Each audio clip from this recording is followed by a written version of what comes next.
do mundo do vôlei, pessoal da TV Serra Norte, estamos de volta numa semana importantíssima para o voleibol feminino do Brasil. Pois é, a seleção brasileira começa a disputar a fase final do Grand Prix. Além de Brasil, teremos China, Holanda, Sérvia, Itália e Estados Unidos disputando mais um título do Grand Prix. Aliás, o último, porque segundo a Federação Internacional, essa é a última edição do evento, que poderá se chamar no ano que vem Liga Mundial Feminina de Vôlei.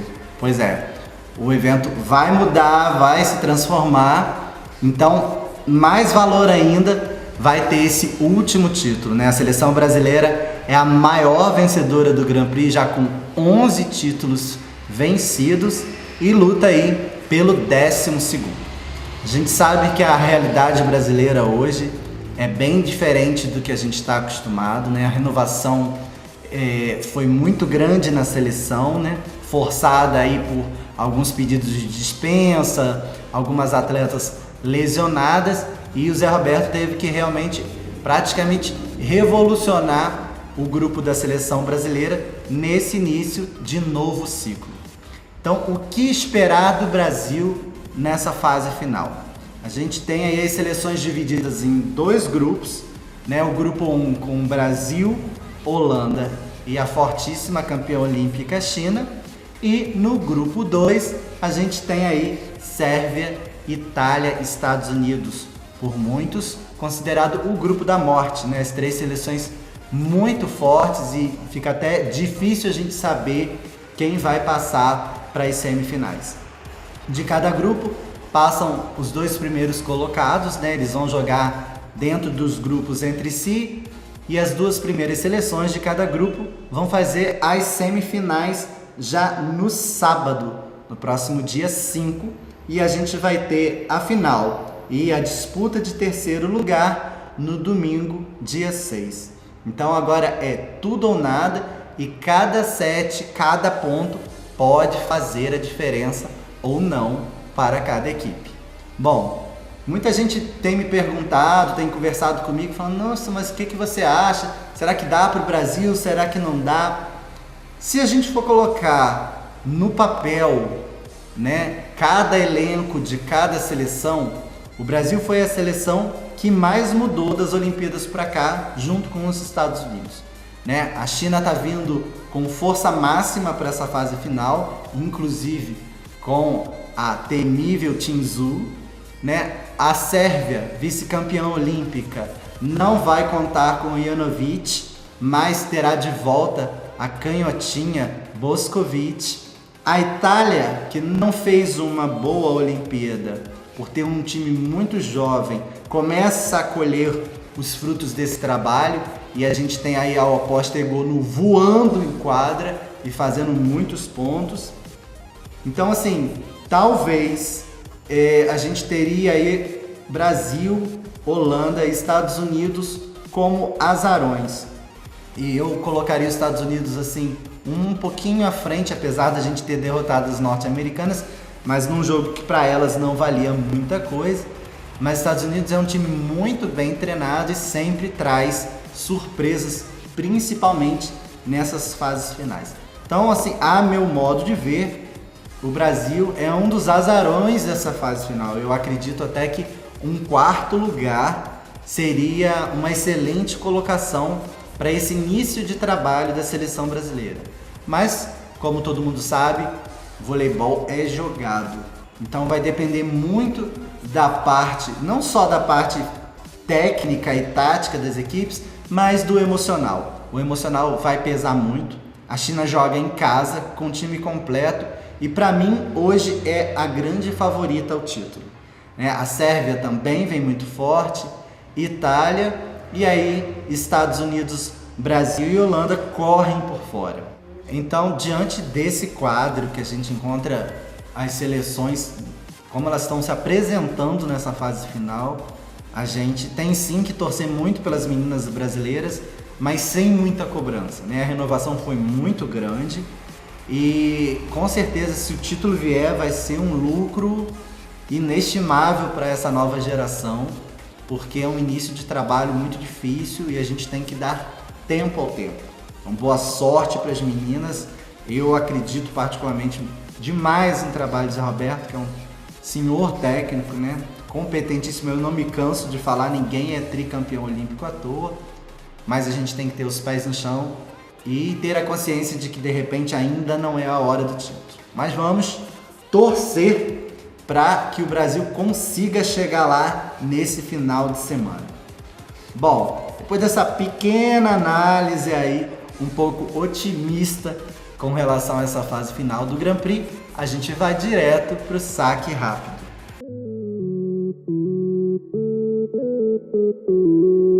Bom, no saque rápido a gente já começa com uma notícia bastante polêmica que ainda deve dar muito o que falar. Pois é, uma atleta trans pode ser o novo reforço do vôlei Bauru para essa nova temporada 2017-2018.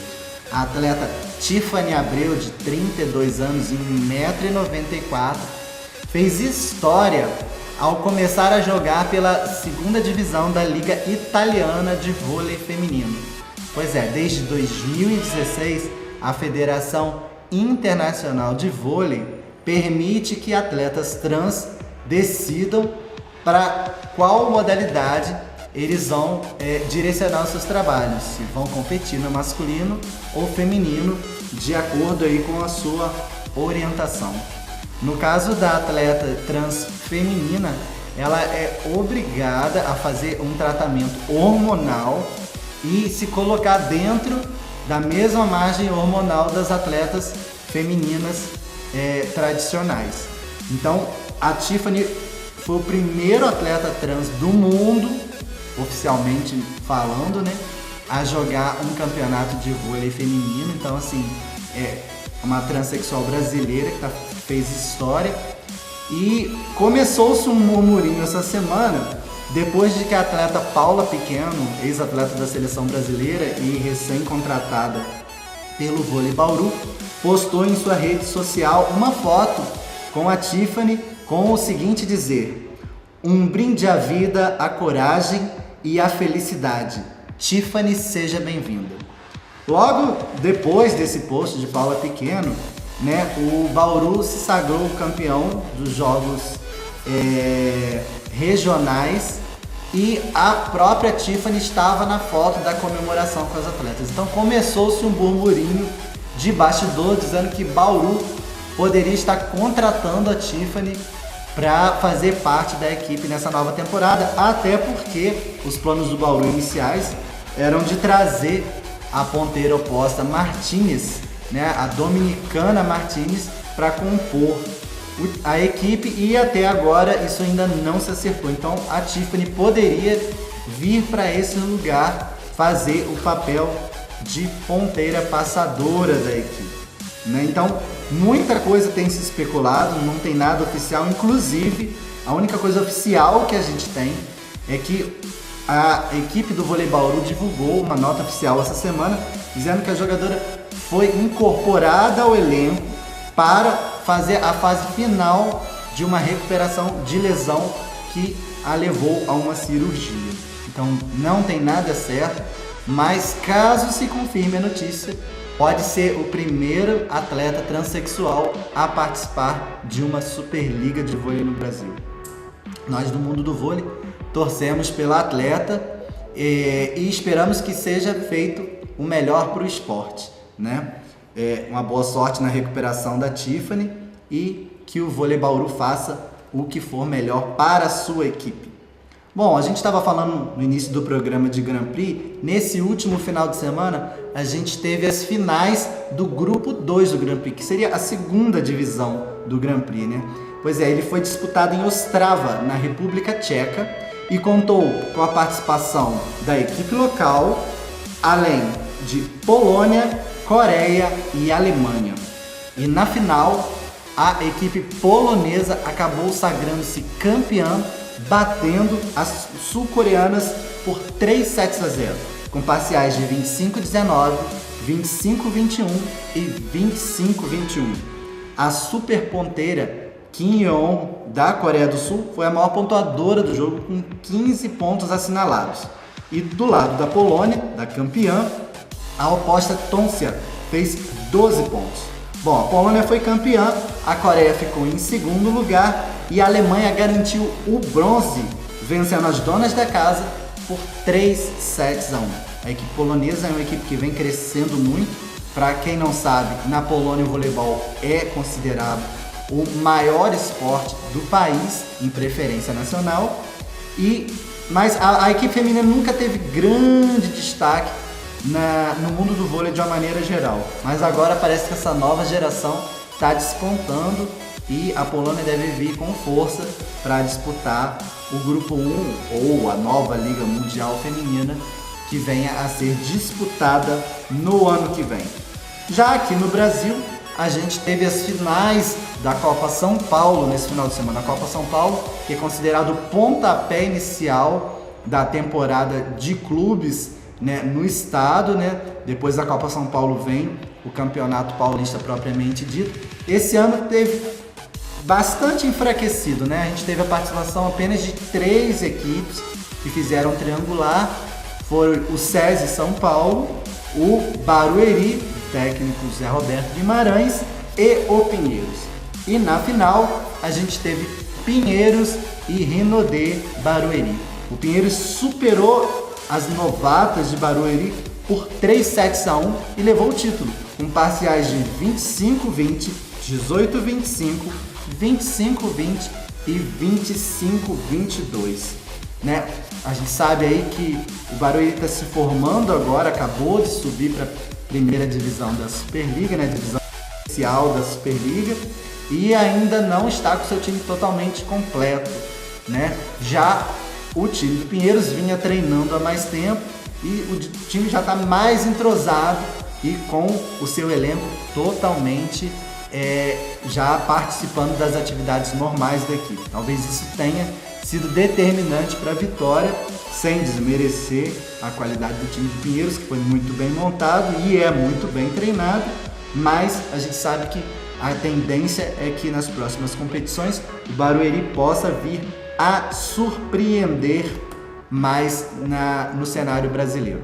Bom, além da Copa São Paulo, a gente teve uma notícia muito legal para o vôlei feminino, né? Agora falando da Superliga, né? No aspecto nacional. Depois do masculino, a Superliga Feminina também passará a adotar uma final em melhor de 2 jogos. Bom, e com essa decisão, toda a fase final da Superliga será disputada em regimes de playoff. As quartas de final serão disputadas em melhores de 3 jogos, as semifinais em melhores de 5 e as finais em melhor de 2 jogos, com a possibilidade de um Golden Set, ou seja, se a equipe A vencer o primeiro e a B o segundo jogo, a gente vai ter aí o Golden Set, que vai definir quem vai ser o campeão da Superliga. Já é um avanço muito grande para as equipes que precisavam expor mais a marca de seus patrocinadores, né? E também para todo torcedor do voleibol, que vai ter a oportunidade de ver mais e mais disputas, mais jogos aí. Eu achei bastante interessante. E outra notícia que ficou decidida é que muito provavelmente, a partir das semifinais, a Superliga vai adotar o sistema do desafio, né? A tecnologia chegou de vez ao voleibol e tem tudo para facilitar a vida dos técnicos e dos árbitros, né? Hoje em dia o voleibol é jogado com uma velocidade muito grande e a olho nu já está ficando difícil para os árbitros poderem definirem certas situações de jogo. Então o desafio chegou, a tecnologia chegou de vez para ajudar, e eu acho que isso pode mudar bastante a cara dos jogos em si. Bom, depois desse monte de novidades que a gente falou aí, a gente vai fechar o programa com um quadro que muita gente espera. Então a gente vai direto agora para o Personalidades do Vôlei.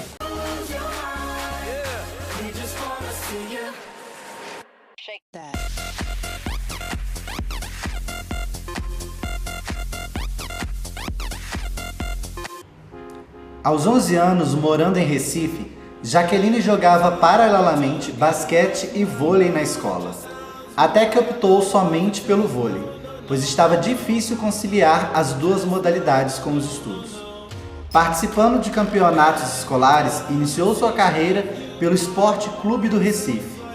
Destaque no clube, com 13 anos, olheiros vindos de São Paulo a chamaram para fazer um teste em um clube da cidade, o na época BCN Osasco.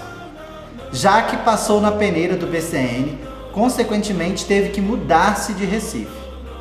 Com pouco tempo já estava na categoria adulta do Osasco. Em 2001, aos 17 anos, foi convocada para a seleção juvenil e fora eleita a melhor jogadora do Campeonato Mundial de Vôlei Juvenil daquele ano.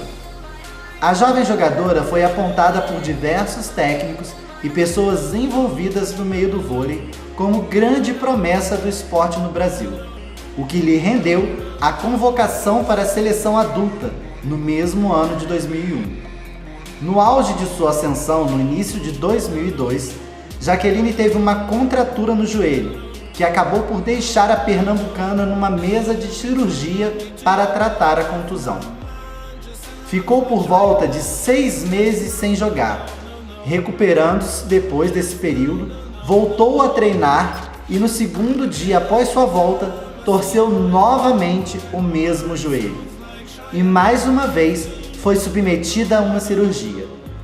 Jaqueline também teve complicações com a circulação sanguínea de sua mão, uma trombose com possibilidade de amputação do braço, o que a afastou mais ainda das quadras, deixando-a, inclusive, de fora do Campeonato Mundial Adulto de 2002, dos Jogos Pan-Americanos de Santo Domingo de 2003 e dos Jogos Olímpicos de Atenas de 2004. No fim de 2004, já recuperada, porém sem ritmo de jogo, Jaqueline transferiu-se para um clube no Rio de Janeiro, o Rexona ADs. Depois de uma temporada jogando no clube, a ponteira, que por falta de ritmo estava no banco de reservas, terminou na titularidade do time e conseguiu sua convocação para a seleção brasileira em abril de 2005. No mesmo ano, no Grand Prix, foi apontada como estrela da seleção de José Roberto Guimarães, se tornando a jogadora mais completa da equipe. No ano de 2006, Jaqueline conquistou a medalha de prata no Campeonato Mundial, sendo eleita pela crítica a melhor brasileira do campeonato. Na temporada 2006-2007, Jaqueline mudou-se para a Itália, defendendo Monteschiavo Iesi. Em julho de 2007, às vésperas dos Jogos Pan-Americanos do Rio de Janeiro, Jaqueline, titular da seleção brasileira, foi pega no exame antidoping. A acusação tinha origem em um exame feito durante as finais do campeonato italiano no mês anterior. Jaqueline foi suspensa preventivamente durante 60 dias. Nesse período, houve audiências para se esclarecer o fato. E a atleta usou como defesa o fato de ter tomado um chá para celulite, que tinha a substância sibutramina, proibida para atletas. Na primeira decisão do julgamento foi dada uma punição de 9 meses para Jaqueline, o que significava a ausência da atleta em grande parte das competições de 2008 e a volta às vésperas dos Jogos Olímpicos de Pequim 2008. Em 18 de setembro de 2007, após ser investigado tudo que a atleta utilizava, Jaqueline mudou sua defesa sobre o caso. O argumento foi que o produto que tinha como componente a sibutramina era o CLA, da Integral Med, remédio que a atleta tomava com receita médica para queimar gordura. O chá, usado como argumento inicial, era realmente natural. Em junho, mesmo mês em que a atleta fez o exame que acusou o doping, o Comitê Olímpico Brasileiro foi informado sobre a suspensão das atividades da empresa Integral Médica S.A., fabricante do CLA, por contaminação de produtos pela substância. Como Jaqueline estava na Itália e não recebeu a informação, continuou a utilizar o remédio. Com isso, foi feita uma nova avaliação sobre a pena a ser aplicada e houve uma redução de 9 para 3 meses. Como Jaqueline já estava suspensa desde julho, foi liberada para jogar. Sim, Jaqueline transferiu-se para o Múrcia, na Espanha, para jogar a temporada 2007-2008, onde conquistou o campeonato espanhol. Em 2008, Jaqueline regressou à seleção, participando da conquista do Grand Prix e da inédita medalha de ouro nos Jogos Olímpicos de Pequim, que consagrou essa geração do vôlei feminino como a segunda equipe na história a conseguir vencer todos os jogos na fase de classificação por 3-0. Na semifinal, a equipe encarou as campeãs olímpicas de 2004, as chinesas, e com 2 aces seguidos de Jaqueline, o Brasil venceu por 3-0 e chegou à sua primeira final olímpica. Na disputa pela medalha de ouro, o Brasil levou a melhor e venceu a equipe norte-americana, terminando a competição sem disputar nenhum tie-break, perdendo apenas um set, exatamente na final. Nesse mesmo ano, Jaqueline retorna à Itália, dessa vez para jogar pelo Scavolini Pesaro, na temporada 2008-2009, sob o comando de José Roberto Guimarães, consagrando-se campeã italiana e melhor jogadora da final do campeonato. No ano seguinte, em 2009, retorna ao Brasil para defender o Solis Osasco, onde tornou-se pentacampeã brasileira. Em agosto de 2012, depois de uma campanha irregular na primeira fase e impecável na segunda, a seleção brasileira conquistou a segunda medalha de ouro nos Jogos Olímpicos de Londres.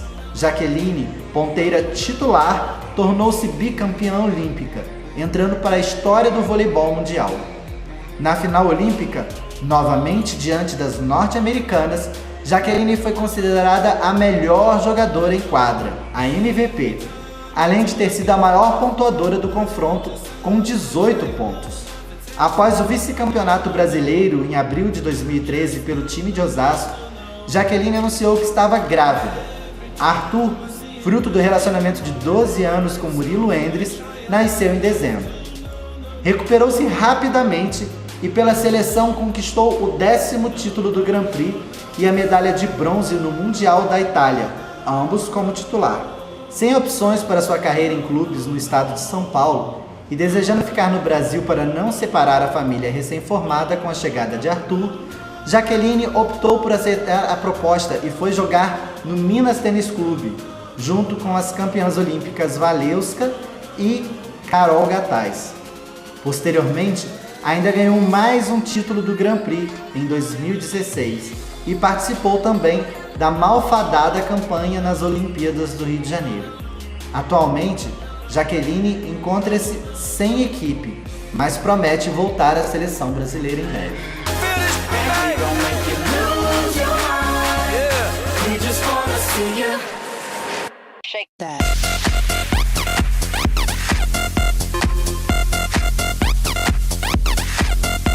Hoje a gente conheceu um pouquinho da vida da Jaque, que é essa jogadoraça, né, que tanto trouxe alegria para os torcedores brasileiros. Uma menina cheia de energia positiva, lindíssima e com um voleibol apuradíssimo. A gente vai ficando por aqui. E eu espero semana que vem vocês aqui para a gente falar um pouquinho de como foi essa fase final do Grand Prix e trazer uma série de outras novidades para vocês. Então fiquem ligados na gente. Eu espero vocês semana que vem. Um beijo grande e até lá!